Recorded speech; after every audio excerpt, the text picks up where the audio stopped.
No one makes magic in business like Disney. Join us as we hear from Disney cast members, influencers, and enthusiasts to uncover the secrets of what it takes behind the scenes to make Disney such a successful and well-loved brand. We will hear their journeys, inspirations, and have some good old-fashioned Disney fun along the way. So relax, pull up a chair, be our guest, and let's get down to Bippity Boppity Business. Hello and welcome, friends, to another very special episode of Bippity Boppity Business. I can't even say my own name sometimes, but that's okay because in the spirit of authenticity and not being too hard on yourself, that's exactly why I wanted to bring our next guest on the show, Jerry. Jerry is somebody that I really truly admire. He is the CEO of Proven Chaos and helps leaders get out of their shell and do what they deserve to do and do it well for a living. And I'll let you hear more from him about exactly how he does that in the nitty gritty. But the purpose of today's episode of why I wanted to bring Jerry on is it's no secret that as we kind of close out the end of the year, doing business and reflecting on what we've done in the past year, there may be a few things that you look at and think, maybe I could lead better this way, or I could improve for the next year in this way. And I'm doing that myself. So, selfishly, in order to better understand how to do that, I'm bringing Jerry on to use a special analogy to show us and help us reflect and brainstorm our first step into improving in leadership and as a whole. But anyways, this show is also about hanging out and bringing my friends. So I hope you enjoy him as much as I do. Everyone, a warm welcome to Jerry. Woo! Rita, thank you so much for having me. And what a great show intro. I was cracking up. I was like, this is amazing. Thank you. So talented and creative. Thank you, Jerry. I was gonna do a different one for you because I don't know if you've seen Mary Poppins before. But the guy goes, "It's a holly jolly day with Mary." I was gonna do one with Jerry, like "It's a holly jolly day with whatever with I love it. Jerry." Anyways, you'd make my heart so light. All that here, Jerry. Tell us about your mission, your dream, who you are, and just starting off with, with getting to give some context to folks who haven't heard of you before. Thank you for sharing your stage with me. I'm super grateful. I've been lucky to be in the right place at the right time with the right people and the right opportunities. And so I've run 5 businesses in 5 different industries. I've sold products and services. I've done it B2C, B2B. And what I've learned over the course of that is leading people is universal. It doesn't matter the industry. It doesn't matter what you're doing.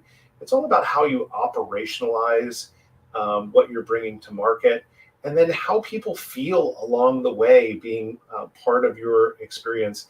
It's interesting, Rita, that we're having this conversation today. I had one of my clients, he just got back from a Disney cruise.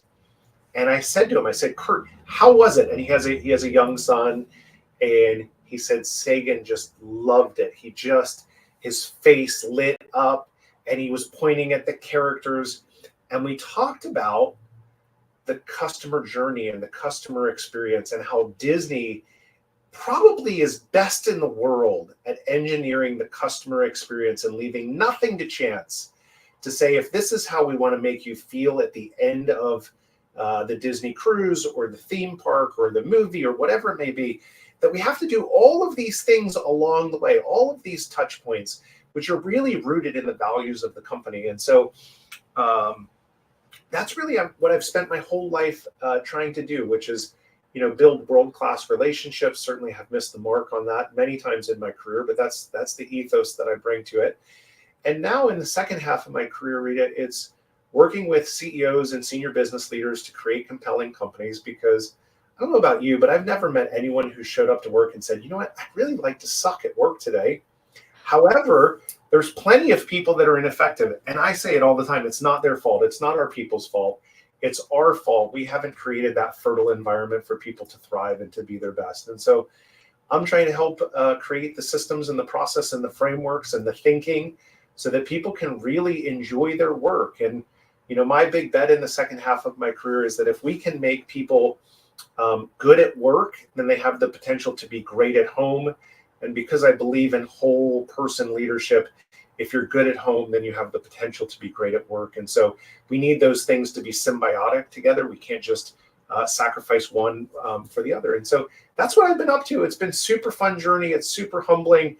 And I get to hang out and, work and talk to people like you. This is exactly why I wanted to bring you on the show today, because you touch on two very important facets. First, being in order to have a great company and a great life, you first have to do that internal work to make that possible. Because core values on a wall, don't mean anything if you aren't feeling it, basically, and then the other part of it too is, okay, um once we've achieved that inner work, and it's an ongoing journey, so it's never done, but once we feel a little more confident in ourselves, then we can move from just surviving to thriving and really taking a business to the next level. And it's just like what you said with Disney. Something that I've been really looking into with the customer experience on the Disney side of things is, um, you know, it's not something that happens by accident. It's actually extremely meticulous. There's so much documentation, and as a receiving customer, you're like, oh, this is great, this looks effortless, but it looks effortless only because of the amount of work that they spent to figure out what exactly their values were as a company. And every single thing they do, not one decision is made without considering what value it correlates to. So I would love for you to explain to someone who is struggling to find their own values, maybe they passed it off and they're on to the next thing in their business, why it's important and what's a first step for them to consider when they're trying to discover those values for themselves.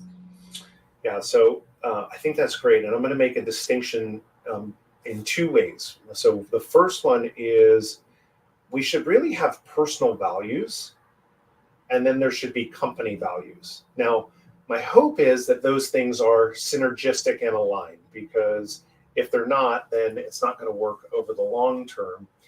And the second piece of this is everyone has values, and it's how we act every single day. However, when you stop and you get really conscious about how do I authentically want to show up in the world, that's the piece where you really get to a place of being accountable for yourself, feeling aligned, right? So I think the real purpose of life is your life on your terms. So your vision, working towards your North Star, your values, acting in concert with your values, and your actions. So that's how businesses really start to accelerate. Because when you think about it, or at least what I've learned, people hire for competence, but they fire for values misalignment, where you just say, this person's a great salesperson, but you know what? They're a real jerk. God, no one likes being around them.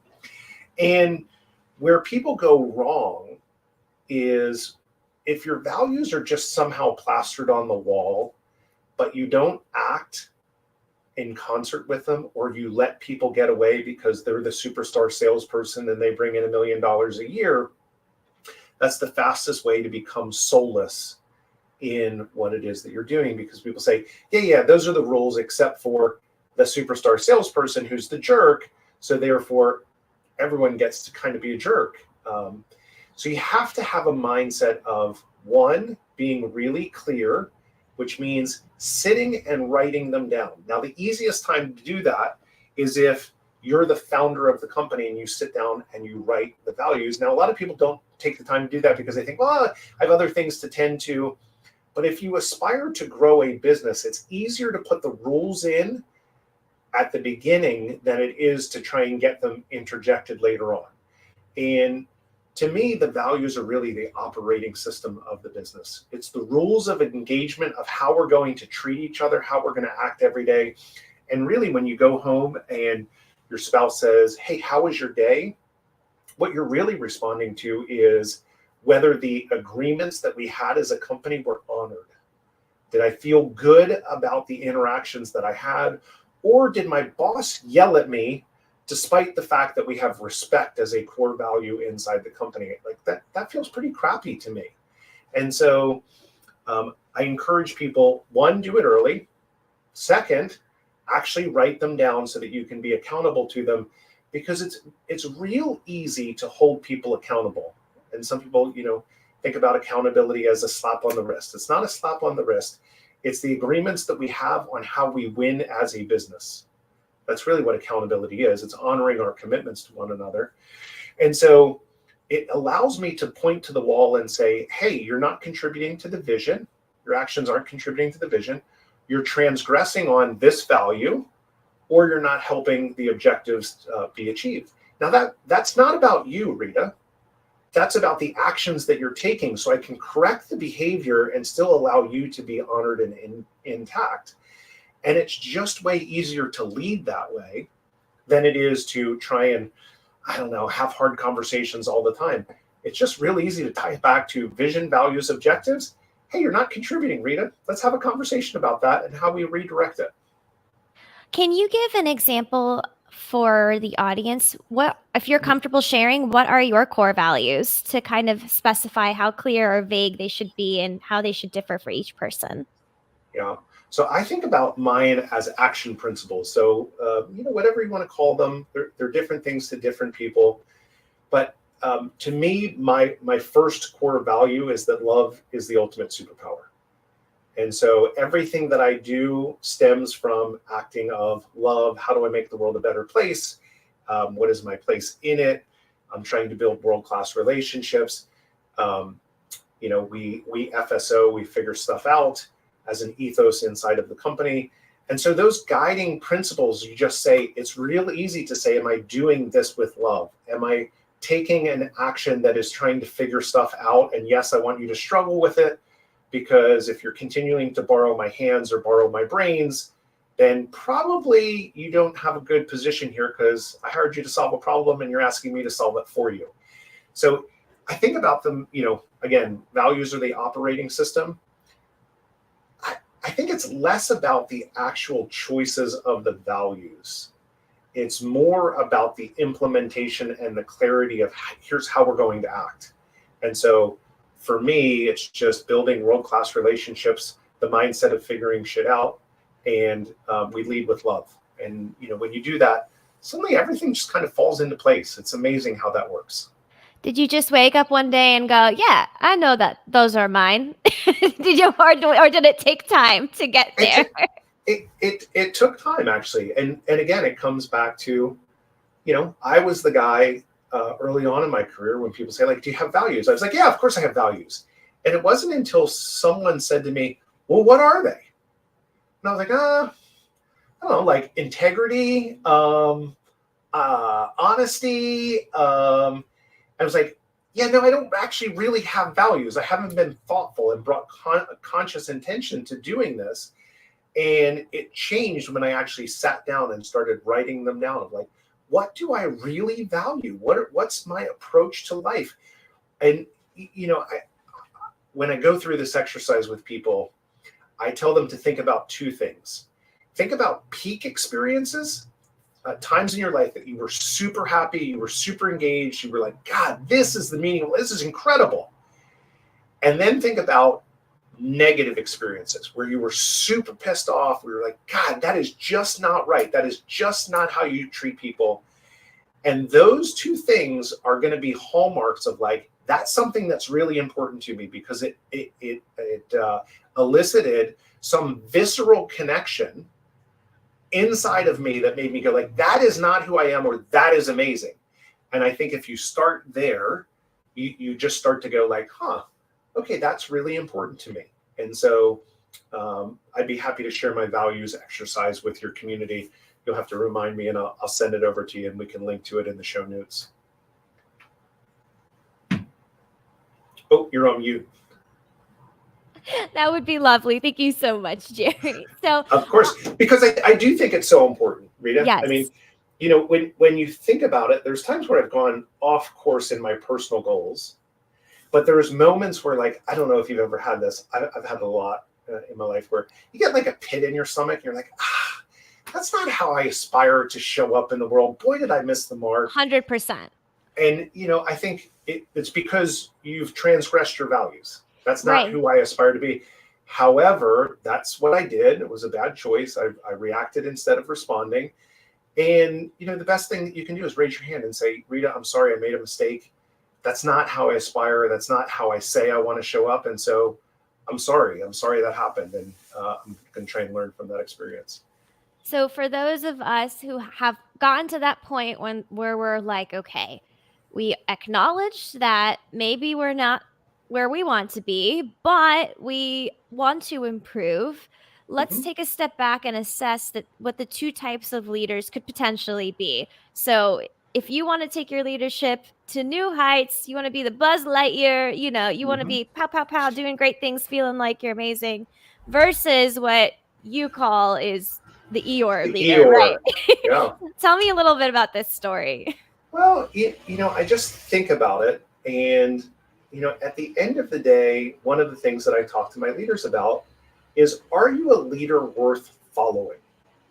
And that means I have to do the work on myself. What's my personal vision? What are my personal values? How am I authentically going to show up? What are the promises I'm going to make to people so that I can create that calm environment for people to go like, I can go do my best work. I know what the rules of the game are. This is fun. And I don't know about you, but I've never been inspired by, someone like an Eeyore, where, I don't know, the sky is falling. They have an external locus of control. They think the world's out to screw them at every turn. The sky is falling. The sky is falling. It's going to rain. I don't know. I'm the guy who looks and says, oh, it's raining. Fantastic. Let me put on my galoshes and bring an umbrella. This is fantastic for the grass that hasn't gotten enough rain recently, and the trees, right? And so you can't hold frustration and gratitude at the same time. And so I think that's really an important mindset that every leader that I've ever wanted to follow has a positive mindset, has a positive approach, has an abundance mindset, as opposed to a scarcity mindset of thinking that, man, the world is just not out in my favor and it's out to get me. And I just really believe, Buzz Lightyear, to infinity and beyond. Boy, have I made lots of mistakes in my life. And have I failed? I failed probably more than any other person that I know. But that's because I'm trying to do epic stuff. I'm trying to get to infinity and beyond. I'm trying to positively impact 5 million people, right? I may not get there, but I'm going to get damn close. And I'm okay with that. And so I'd rather put those bold goals out there and have the ethos of to infinity and beyond. And, really, what's failure at that point in time? It's really just the idea that we didn't hit some massive goal in the time frame that I thought about it. But I also like to give grace, right? Big goals, give yourself some grace. 100%. And that's what I think about between Buzz Lightyear and Eeyore. And, the genesis of that is I worked with a guy, and he was successful, and he's a great guy, but his approach to business was different than mine. And my approach was Buzz Lightyear, and his was more Eeyore. And everything was, the world was out to screw us, and those approaches over time just created a disjoint where it wasn't a good working relationship, and so I chose to move on. But that's where I came up with Buzz Lightyear versus Eeyore. Yeah, I think your point on 1 second, folks. We have a windstorm coming into our live stream, it sounds like. I guess Mary Poppins is really flying in for this episode as we speak. But either way, 1 second. All right. Anyways, so I would like to continue on this idea of Eeyore versus Buzz Lightyear, because it really does affect the rest of your business when you are somebody that is, sharing and portraying from the top that, oh, our business is failing or everything stinks or whatever, right?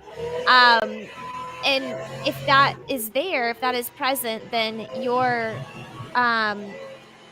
team members are going to embody that and portray that. So if you're an Eeyore, you're not going to have like 20 Buzz Lightyear employees because you're an Eeyore and you're duplicating like yourself and the business essentially and Yeah. inadvertently. You're So setting the tone and what the expectations are for how people are going to show up. And if you don't recognize that you're the one setting that tone, then I think you don't understand your power and your responsibility as a leader. Part of that is, I have a term for it called duck leadership. Right? There are lots of things that are swirling around in your mind, decisions that you're making. You're looking at the economy, but it's duck leadership, because if you've ever seen a duck paddle across a pond, they are smooth and like right across the top of the water. But if you look underneath the water, they're paddling like hell. And that's okay. That's our role and mindset as a leader, to demonstrate that duck leadership. Give everyone the still confidence that, hey, it's going to be okay. We have a plan. We're working on the plan. But behind the scenes, you might be scrambling a little bit, thinking, how are we going to get to the other side of this?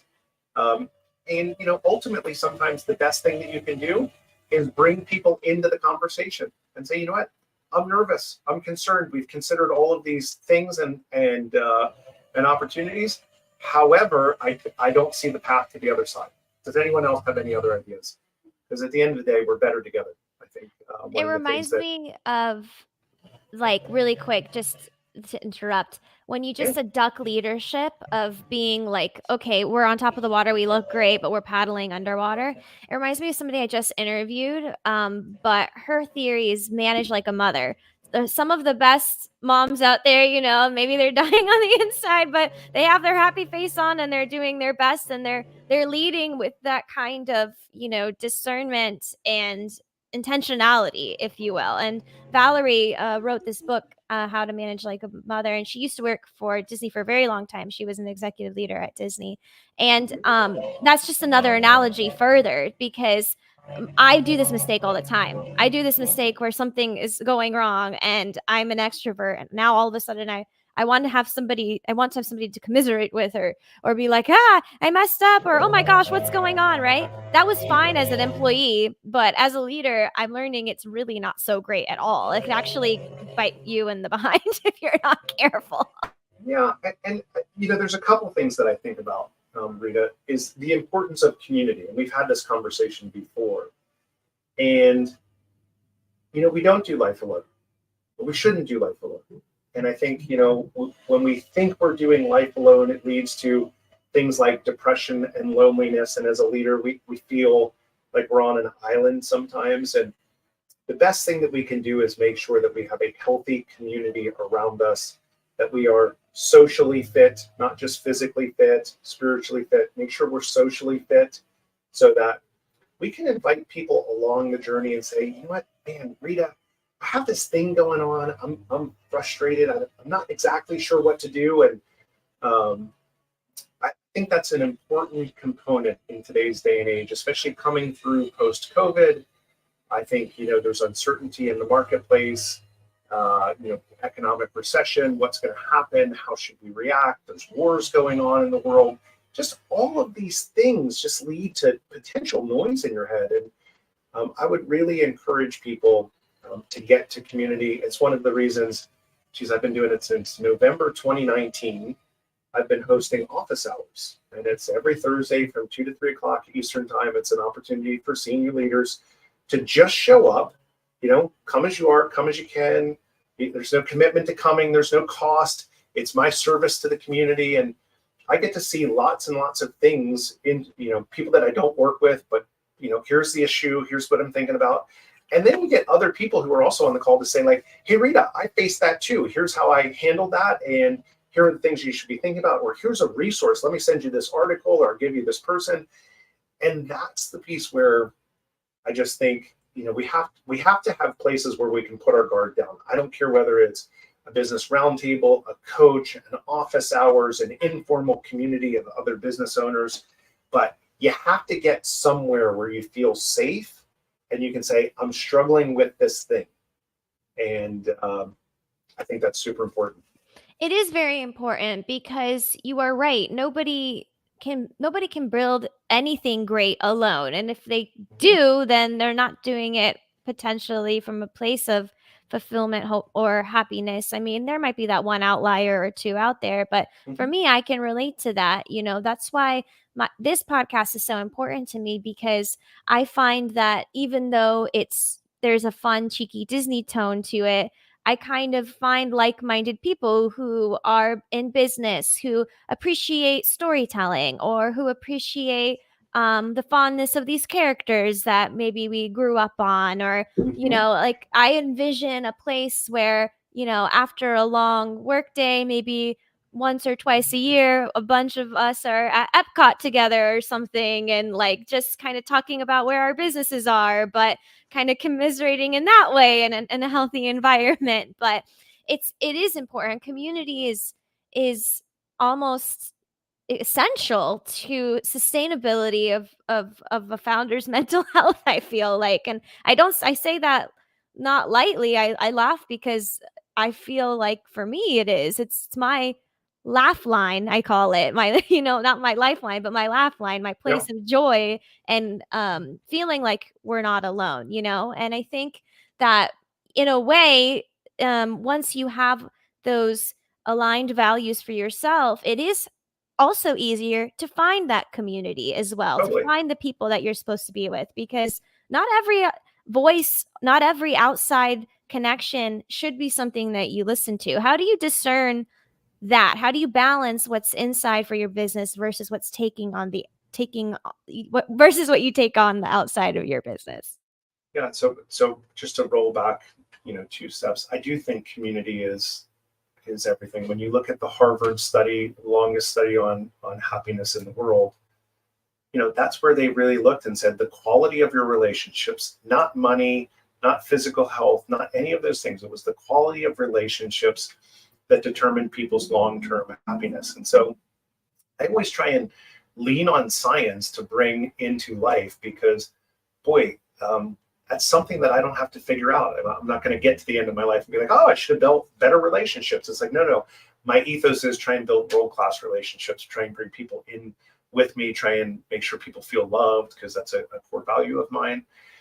Um, but yeah, when we get isolated outside of communities, when we start to like take ourselves out of that, that's when you got to bring people back in, because it does lead to the loneliness and depression where we make bad decisions at the end of the day. And so I can't understate the importance of community, in my mind.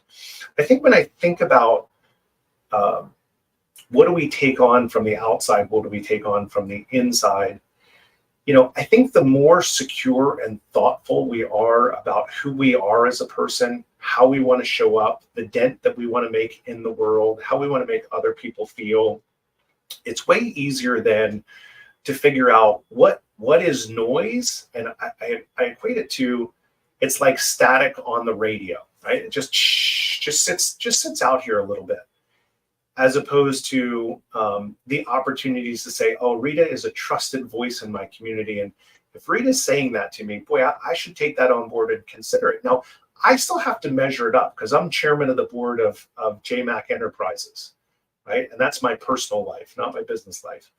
And, man, thank you for that gift of that feedback. But it's still up to me because I maintain an internal locus of control. I impact the world does not impact me. And that's my approach when again, using science, like the happiest, most successful people believe that they impact the world. The Eeyores of the world who thinks the world is always impacting them, like there's nothing that I can do about it. There's always something that you can do about it. You're just whether you take that approach or not. And growing up, my mom always said to my brothers and sisters and I, smile and the world smiles with you, cry alone. And I've always internalized that. In business, I've said, we can't always control our circumstances, but we can always control our attitude and our approach. And, good news, enthusiasm, optimism, positivity, they all correlate with better outcomes. And so that's my approach to life. It's not only just makes me feel better, but it's a positive strategy in life that brings better outcomes. So that's how I think about, what do I take in? Well, is there alignment of those people? Is there trust there that I take them in? But it's no different than reading a book. I don't believe every word on every page of every book that I read. I try and bring in, 2 or 3 things inside a book. Same thing with, my people. The closer they are to you, for instance, my wife, Rachel, her voice matters a whole lot to me, because there's a level of trust and respect that has been earned over, 17 years together. And so that's how I think about that. I don't know if that was helpful. No, it is helpful, because when discerning the state of your business, who you are, how you want to lead, there is a lot of outside voice and outside influence. And I think, to tie it to Disney, like, they are so hyper focused on every single value that they have, and but they still have advisors, they still have consultants. It's an entire corporation. So it's like, yes, we take a grain of salt here and here, but how does it fit into the entire whole of the business? How is this one decision going to affect impact the business? Yeah, and I'll come back to, like, I believe in engineering the customer experience, engineering your company, taking people through a customer journey worksheet of, like, okay, when this happens, what's next? When this happens, what's next? What's the timeline for that? Right? So it's never in this space of, like, oh, I'm not sure what to have happen next. And so at the heart of it, you have to do the work to know yourself and to know your business, to know where you want to go, how you want to get there, and then be open and agile that the world changes from time to time. And so, how do we understand our place in the world? How do we understand who I should be listening to? Because, boy, I don't know if you have seen this, but there's so many people who pick a path, they work on that path, and then they give up on that path because the next shiny idea or the next social media post came out, and this is the hottest new strategy.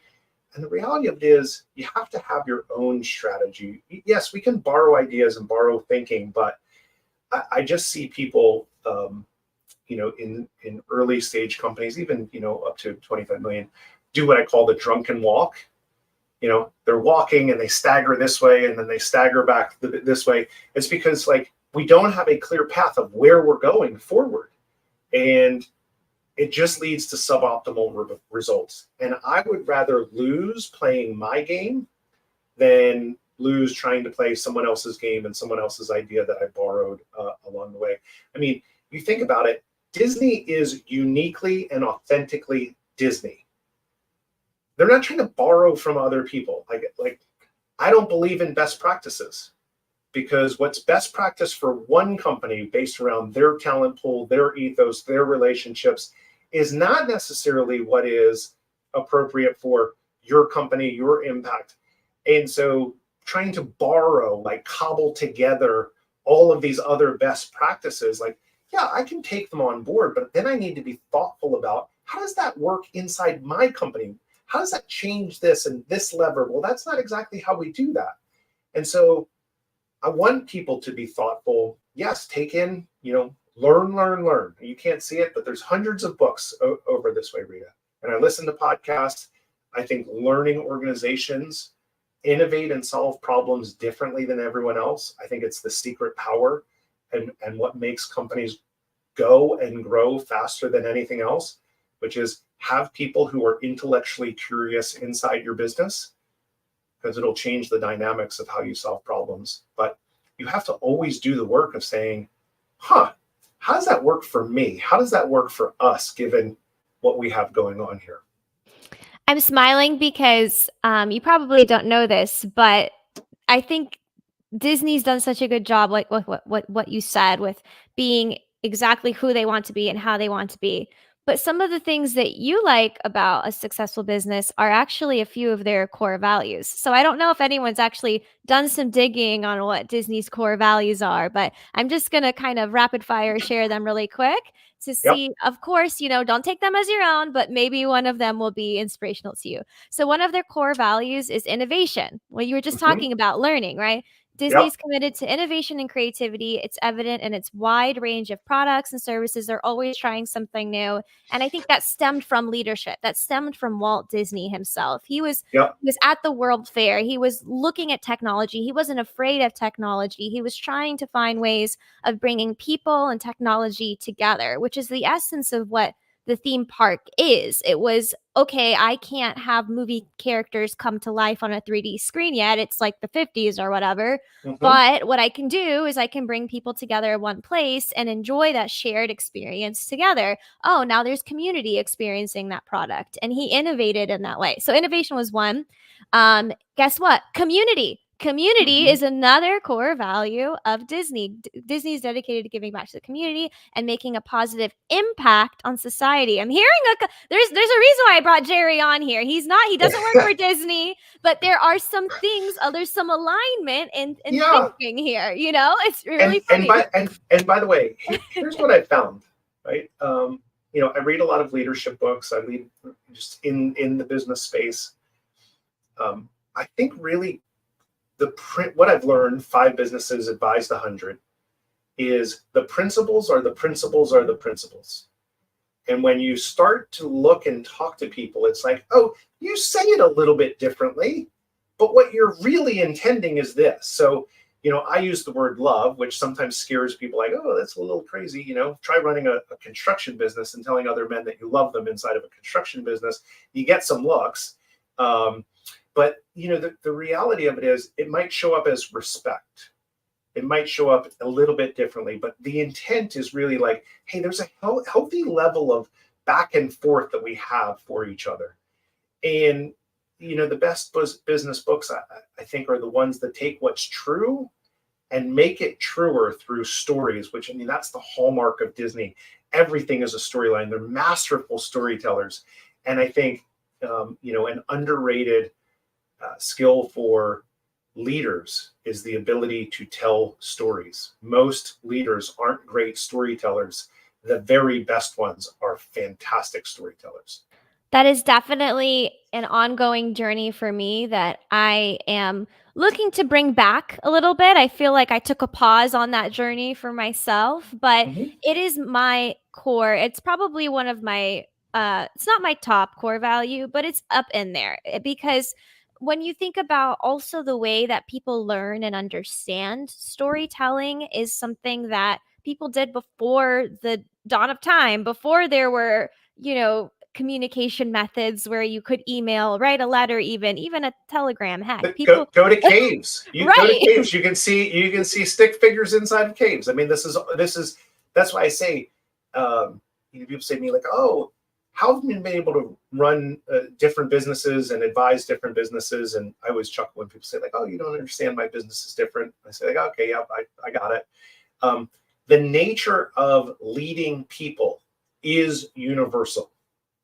The nature of operating a business, because it's a human-based business, although in the future it may not be with AI, but we'll see how that goes. For now, at least. for now, at least.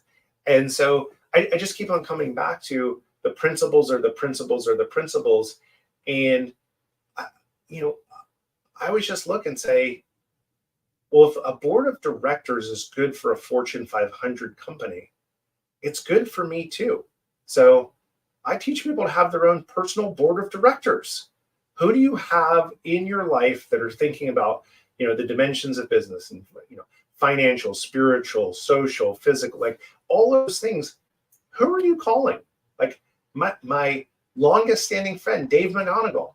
Like I got stuff going on. I'm going to call Dave, right? Because he's going to tell me straight. And, I think about the dimensions of people. Like some are cheerleaders. My mom was always a cheerleader of mine. And some are critics. And Dave's going to be more critical. And so, I think you can look around in your life and learn so much just by taking those things on. So if vision and values are really important to very large companies that are more successful than you are, guess what? It's probably a clue that you should think about that. And, strategic planning. Everyone does strategic planning. Guess what? 95% of businesses do not operate with a strategic plan. It's amazing to me. And so I don't know how you get people aligned, but a lot of people don't do strategic plans. So I think it's even harder too when you maybe feel like you're not ready yet. Like there's a lot of people that feel like they're never ready. They live in a state of, oh, I'm not doing enough. I'm not doing this well enough. And when you don't have that board, when you don't have your, every Disney character has a sidekick. They all do. They have somebody that kind of fills in for them when they're having a time. It's that point in the story where it's like that character looks like or seems like they can't go on. Oh, here comes the sidekick and just like changes everything a little bit. You know what I mean? So it is very important. So we're gonna kind of wrap up on that topic just for fun because it is Bippity Boppity Business. One of my core values I'm thinking lately is like fun. It has to be one of them. Fun has to be in there. Like we need to have more fun. So Rita, my overarching life goal is to have more fun than anyone else. I want to have fun, man. We have a short life to live. We have, our business isn't supposed to, if we can, having a business isn't supposed to dictate our life. We work so hard to be able to create the life that we want, and hopefully maybe we have some fun while we're doing it, I was just saying this. The business that I do, I love the business that I do, and it's also my hobby. And so I would do this for free. That's how much joy and enjoyment I get out of it. And I do recognize them. I help people. But I think there are some core things that, especially people early on when they have their business or they're just starting out or it's just starting to work, like, oh my gosh, this actually might work. Ask yourself, what's the purpose of life? Ask yourself, what do I want the business to do for me? Ask yourself, what's the cost that I'm willing to pay to go get that? Because I was 26 years old helping run a high growth business. We're raising venture capital. I started sleeping on the couch outside of my office, working 100-hour weeks. And when I say 100-hour weeks, I mean it. There's 168 hours in a week. I was on a couch, and I thought I was having a heart attack. I was 26 years old, and I remember laying on a gurney and having those EKGs and counting the dots in the ceiling tiles and thinking to myself, what has the cost of all this success and excitement and enjoyment come at? And one of the things that I think about is that if you become financially wealthy and emotionally bankrupt, that you've sacrificed all the things that are important to you, then I think you've lost the game. And the only way that I know how to do that is to start with positive intention. Here's what I want to go create. Here's the place. Like, I'm not willing to work more than 50 hours a week. Okay, we engineer our schedule that we stop at 50 hours because, I know you can't outwork scale. I tried to do it. I promise you can't do it. Your body gives out. And, to your point earlier, you said, who do we listen to? And my answer is listen to yourself. Because the world is going to tell you that you need more and you need it now. And those to me are the words of the devil.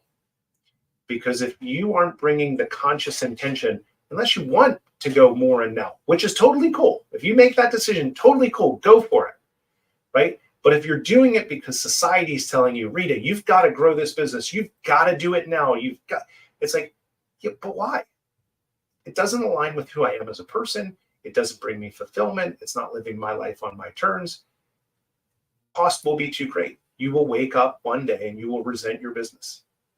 And I don't want you to resent your business because I don't think you can be world class at anything that you don't like.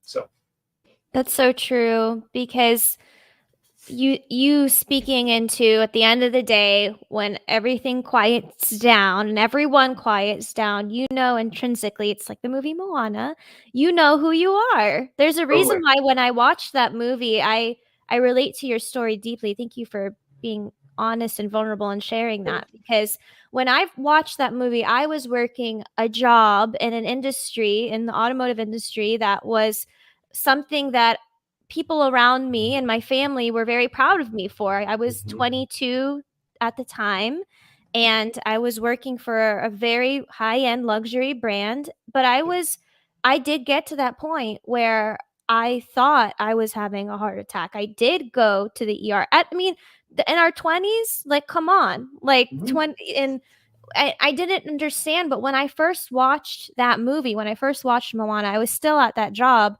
and I sobbed. That was before the heart feeling moment. I sobbed and I didn't know why. And it took me up until not too long ago, a couple of years ago, to realize when you do, and you taught me this, Jerry, like when you say yes to so many things that aren't aligned, you're actually saying no to yourself. You're Totally. denying yourself. Tell me just a little bit more about the yes thing, because I think when we're excited, we all want to go say yes. We all want to take on the new opportunity. We're that bright-eyed, bushy-tailed Disney adventurer, like, yes, I want to do this. And then we kind of look back and go, whoa, what did we do to ourselves? Yeah. But you end up resenting the choices that you've made. And there's some self-loathing that goes along with that, which comes back to conscious intention. If you can bring conscious intention to as much of your life as possible, and part of that might be the conscious intention to journey and wander in unique and amazing ways. It's not a matter of like, oh, everything is decided. It's just an openness to it. And I think sometimes, the goodness of our hearts, I'm a helper. You're a helper too. I know that about you. Is sometimes we overcommit. And one of the things that I learned being in a plane many, many, many times in my life is when you actually listen to the stewardess at the beginning of the announcements, they talk about putting your mask on first. And I think that's super important. I couldn't help anyone, Rita, when I was laying on that gurney. I couldn't help my store owners. I couldn't help my employees. I couldn't help anyone. And so when the cost is so great that you give up who you are and you resent the work that you're doing, and yeah, I said yes, and because I honor my commitments, I'm going to show up, but I'm not going to show up in my best way because I really don't want to be there, right? Understand those guardrails of your life to say, Rita, I love you. I would love to help you. However, I'm committed. I'm overcommitted. It just doesn't fit in, because if we just continue to say yes to everyone else, you're going to go emotionally bankrupt because you're living everyone else's priorities, not your own priorities. And part of my priorities is to help other people, but that isn't every single thing that I do, because I've got to help my wife. I've got to help my 2 kids. I've got to help my 2 dogs. Those are core foundational elements. So figuring out what those guardrails are just really help you over time not to become disillusioned, not to become resentful. And really, again, that alignment, your life on your terms, it's the highest purpose of what we do. Your life on your terms. That's the highest purpose of what we do. I mean, come on, Jerry. This guy's a quote machine. Can we do a round of applause for Jerry, everybody? I'm obsessed. I could listen. That's funny. Jerry, I could listen to you all day, but Well, let's change just for a few minutes. We're gonna have like just kind of a random fun. I love it. Let's do it. Okay? Let's do it. So I always ask my guests at the end of the show hypothetical, not important Disney questions. Okay. Great. So, as a business leader, if Marvel is part of the Disney universe, if anyone wants to know all the superhero movies, if you were able to have one of the superhero powers, any superhero power at all, for a day, because the universe looked at you and said, "Hey, you got to have a big job today to do. You have a big job today to do for your business. Have any superpower? What superpower would you have?" And what would you do with it for a day? So I have 2 answers. One, I personally would want to be Superman because I love flying and changing your perspective and seeing the world from a different place.